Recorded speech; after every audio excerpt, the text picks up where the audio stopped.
Aba ay for today's video nga pala guys, at itong si Cattle Page ay nagkakape morning na morning, and for today's video din ay uumpisahan natin ang kapihang ito sa magandang paradahan. Ito nga pala guys ay medyo late upload na, kaya ito ngayon at nag-i-edit na si Cattle Page.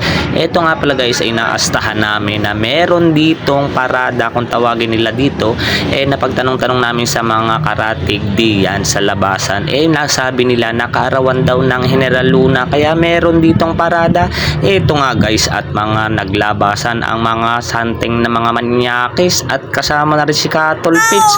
Siyempre naman, para hindi tayo madamay, magas kamay. Ito nga pala guys, at makikita natin ang mga nagagandahang mga majorette. Oops, talagang nabuhayan ang mga tropang Cattle Page, at kami ay napalabas din at hasta nga palang trabaho namin nagbuburumbum na sa labas, kaya kami naglabasan.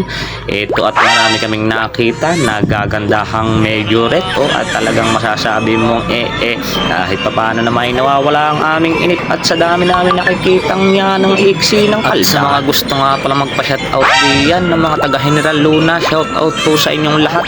Akalain nyong narito na si Cattle Page sa inyong barangay, at talagang mapapawaw pa sa dami ng magaganda dito sa General Luna. Salamat guys.